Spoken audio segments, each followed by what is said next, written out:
Welcome to Flash Core, your sharpest source for daily headlines and deep dives. If you're new here, don't forget to hit that subscribe button and stay ahead of the curve. Let's talk about dairy, a staple in American households and the unlikely centerpiece of a heated international dispute. Dairy has become the source of a surprisingly fierce feud between the U.S. and Canada, two neighbors whose economies are deeply intertwined. Recently, former President Trump reignited this long-standing fight, sending a strongly worded letter to Canada's Prime Minister.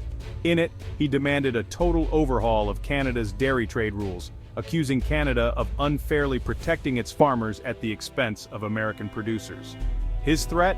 A massive 35% tariff on most Canadian goods if Canada didn't comply, a move that would shake up trade across multiple industries, not just dairy. This bold move sent shockwaves through industries on both sides of the border. Businesses scrambled to assess the fallout, while consumers braced for higher prices and potential shortages. The U.S. dairy industry cheered, seeing Trump's pressure as a long-overdue push to open up Canada's tightly controlled market. For years, they've felt shut out by Canada's strict quotas and tariffs. American producers argue that Canada's trade promises are often empty, blocked by clever loopholes and regulatory barriers that keep foreign milk and cheese out. Canada's response was swift and unyielding. Officials quickly dismissed Trump's demands, standing firm in defense of their dairy system. Backed by a powerful dairy lobby, the Canadian government called supply management non-negotiable, a core part of their national identity and rural economy. For many Canadians, protecting local farmers is about more than just business. It's about sovereignty and tradition. Trump's ultimatum only hardened positions, escalating a simmering trade dispute into a full-blown standoff. Both sides dug in, unwilling to back down. The lines are drawn, and a decades-old conflict is now at a boiling point, threatening to spill over into other sectors and impact millions. It's a classic international standoff, just with more lactose, more livelihoods at stake, and more political drama than ever before. Welcome to the Dairy Wars, where milk isn't just a drink, it's a battleground. So what's this Canadian system causing all the drama? It's called supply management. In short, it's a government-controlled system for dairy, poultry, and eggs. The government sets production quotas for farmers and slaps huge tariffs, up to 300%, on imports above a tiny limit. The goal? Stable incomes for Canadian farmers and protection from wild price swings. Supporters say it saves family farms and keeps quality high, avoiding the boom-and-bust chaos seen in the U.S. To Canadians, it's common sense and food security. To Americans, it's a protectionist fortress. U.S. farmers see a wealthy market next door, sealed off by government policy, and call it unfair. Canadians see American demands as a threat to their way of life. This isn't just a trade spat, it's a clash of economic philosophies. Both sides are dug in, and neither is backing down. That's why the dairy dispute is so intractable. Here's where American frustration boils over. For years, U.S. dairy farmers have watched opportunities slip through their fingers, feeling powerless as their northern neighbor keeps the door to its market firmly shut. Canada's main tool is the tariff rate quota, or TRQ, a system that sounds fair on paper, but in practice, it's a fortress. Under USMCA, the U.S. thought it had finally won more access to Canada's dairy market. There was hope that years of closed doors were coming to an end.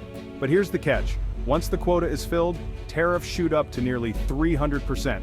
That's not just a speed bump, it's a brick wall, making further imports virtually impossible for American producers. The real kicker?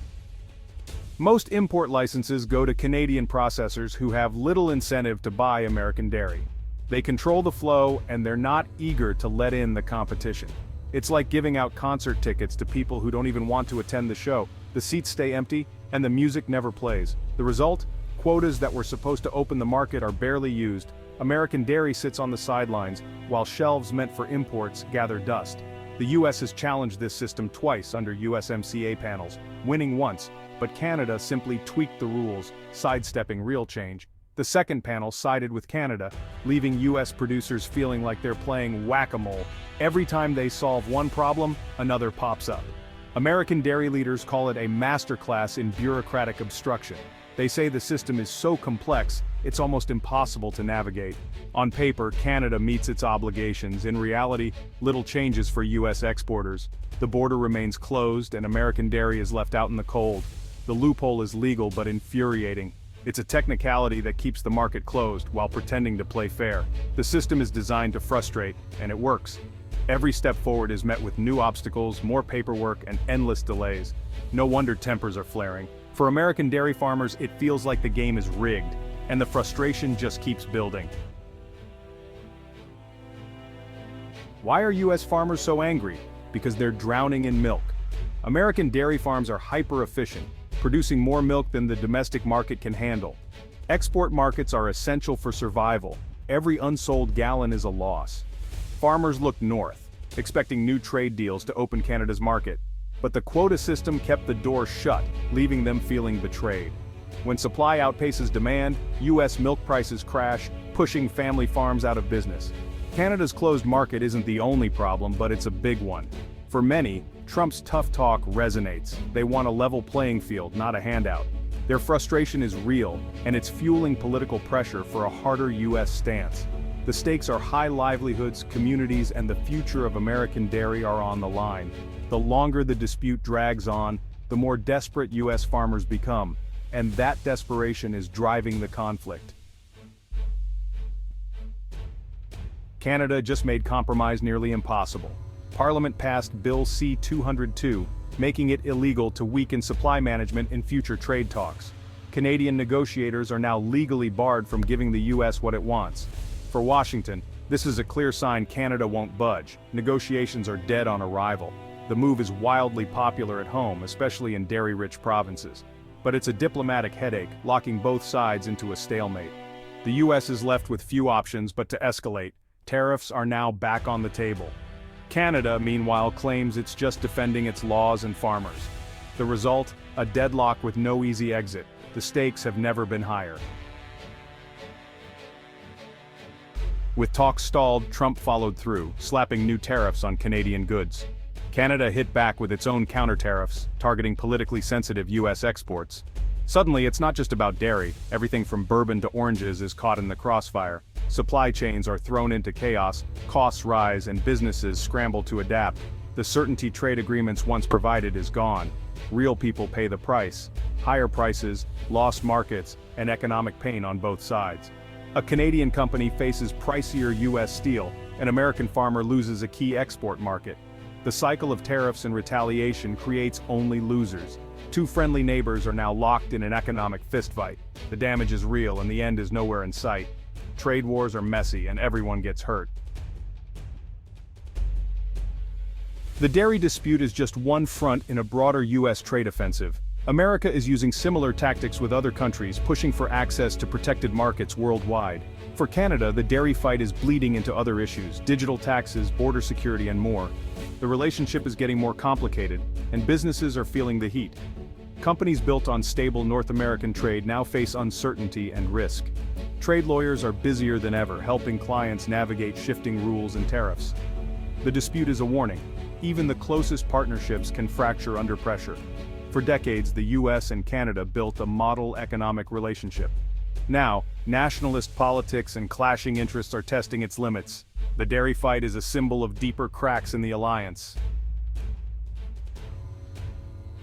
Behind the headlines, real people are caught in the crossfire. In the U.S., family farms face ruin as prices fall and markets close. In Canada, farmers have staked everything on supply management. Losing it could mean losing their livelihoods. Both sides are fighting for survival, not just profit. Consumers feel the impact too. Canadians pay more for dairy, while Americans lose export opportunities.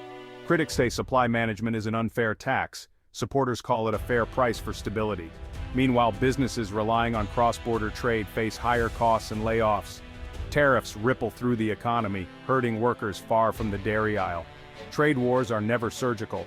They create collateral damage everywhere. The human cost is high and often overlooked. This isn't just about milk, it's about people. So, where does it end? The sun rises over quiet fields, but beneath the calm, tensions simmer between two of the world's closest neighbors. Right now, both sides are locked in a cycle of demands and retaliation, each move met with a countermove, as if stuck in a never-ending chess match. The U.S. wants real market access, not just promises on paper. American farmers argue that fair competition is impossible without genuine opportunities to sell their products north of the border. Canada, on the other hand, insists on protecting its farmers and the laws that have supported rural communities for generations. For them, it's about survival, not just profit. A reset opportunity is coming, the USMCA review in 2026. This isn't just a date on the calendar, it's a chance to rewrite the rules and address old grievances. This review will force both countries to confront what's working and what's not.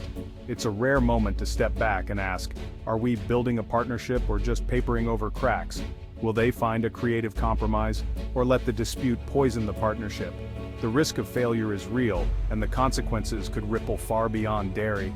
The stakes are huge, the world's longest undefended border, and a multi-trillion-dollar relationship that supports millions of jobs and families on both sides. Letting dairy ruin it all would be short-sighted. The livelihoods of countless farmers, truckers, and small towns hang in the balance. A solution requires political courage and a focus on the greater good, not just short-term wins or headlines. Both sides need to move beyond domestic lobbies and find common ground. It's about compromise, empathy, and a willingness to see the bigger picture. U.S. producers need meaningful access. Their future depends on it, and so does the promise of fair trade.